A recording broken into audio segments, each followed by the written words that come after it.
অবস্থা। ব্যাপক সিরিয়াল। এখন এটা নিত্যদিনের হয়ে গেছে সিরিয়াল।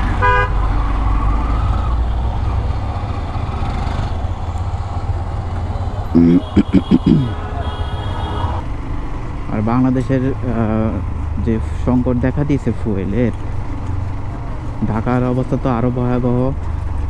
12-13 ঘন্টা 14 ঘন্টা করে সিরিয়ালে দাঁড়িয়ে থেকেও তারা পাম্পে ফুয়েল পাচ্ছে না ঠিক মতো। তাহলে বুঝুন দেশের পরিস্থিতি কোন দিকে আছে।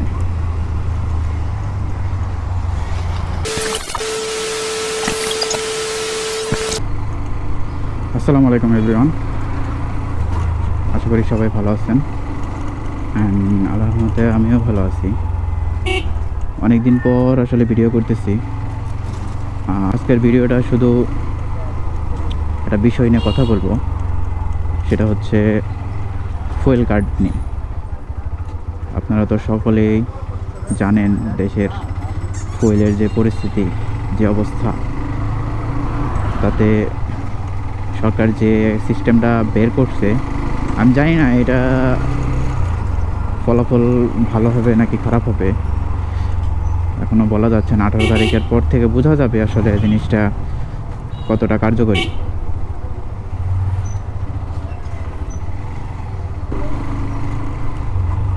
আপনারা কমেন্ট করে জানাবেন যে আসলে সিস্টেমটা ভালো হবে নাকি খারাপ হবে। আপনাদের মতামত অবশ্যই জানাবেন।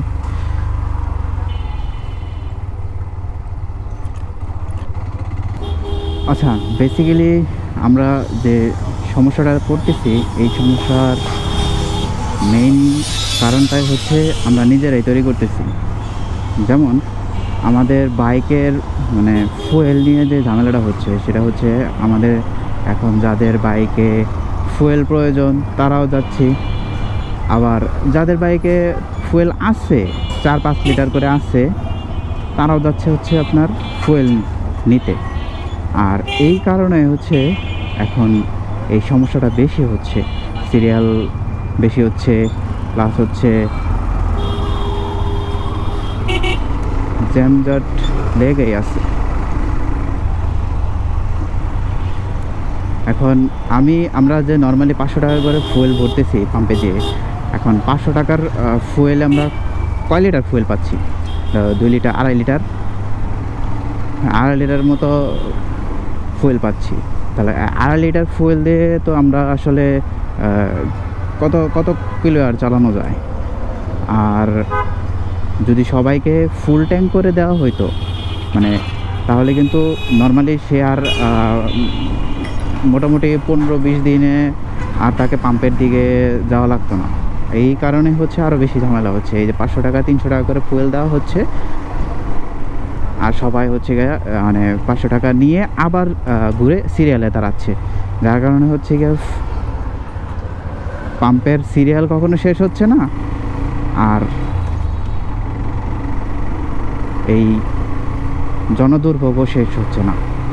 এখন আমার মতে যে ফুয়েল কার্ডের সিস্টেমটা করতেছে, এটাতে যাদের বাইকে রেজিস্ট্রেশন নাই, মানে ড্রাইভিং লাইসেন্স নাই, রেজিস্ট্রেশন নাই, তারা কিন্তু আসলে এই সিস্টেমটাতে রেজিস্ট্রেশন করতে পারবে না। যার কারণে হচ্ছে গিয়ে অধিকাংশ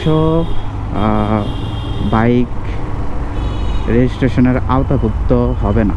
যার কারণে হচ্ছে গিয়ে যে অনেক জ্যাম বা এই ভিড়, এইটা কমার পসিবিলিটি আছে। আর হচ্ছে আমাদের সবার যে সমস্যাটা, সেটা হচ্ছে যে আমরা বাঙালিরা বাইকে ফুয়েল থাকতেও আমরা পাম্পে গিয়ে সিরিয়াল ধরতেছি। এই যে গত বৃহস্পতিবার আমি গিয়েছিলাম 500 টাকা তেল ভরতে, যদিও পাম্পে থেকে 500 টাকার তেল দিচ্ছিল। আমি গিয়েছিলাম রাত 12টার সময়।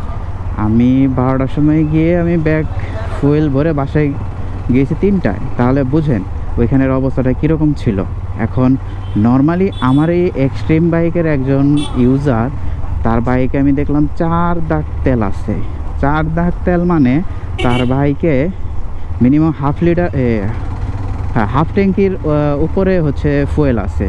এখন তার 4 দাগ তেল থাকার পরেও যে সে যদি পাম্পে গিয়ে সিরিয়াল ধরে, তাহলে বুঝেন এরকম সবাই করতেছে কম বেশি, যার কারণে হচ্ছে গিয়া এই ঝামেলাগুলা আর বেশি হচ্ছে। এখন ব্যাপারটা হচ্ছে যে যার ফুয়েল দরকার ইমার্জেন্সি সেও পাম্পে যাচ্ছে, আর যার ফুয়েল আছে কোনো দরকার নাই, তার 10-15 দিন অনায়াসে চলবে, তারপরও সে পাম্পে গিয়ে বের করতেছে। এখন তাহলে আপনি কাদেরকে দোষ দিবেন?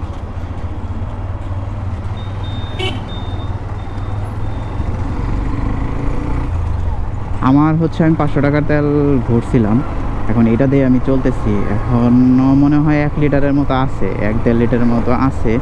তো আমার আসলে আমি অফিস করি, বাসা থেকে অফিস করি, তো আমার প্রয়োজন এটুকুতেই চলে যাচ্ছে। এখন শুধু শুধু পাম্পে গিয়ে যে 2-3 ঘন্টা সিরিয়াল ধরে দাঁড়িয়ে থাকবো, এই জিনিসটা হচ্ছে গিয়া নিজের কাছেই খারাপ লাগে। এখন জানি না কবে ফুয়েলেরই সংকটটা দূর হবে,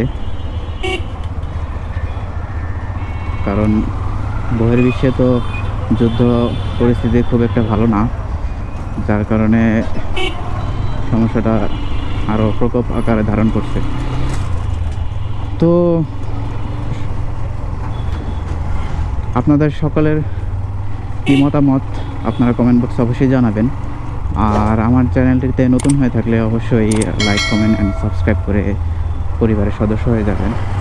আর আমার যদি কোনো ভুলভ্রান্তি হয়ে থাকে সেটাও আমার দৃষ্টিতে দেখবেন।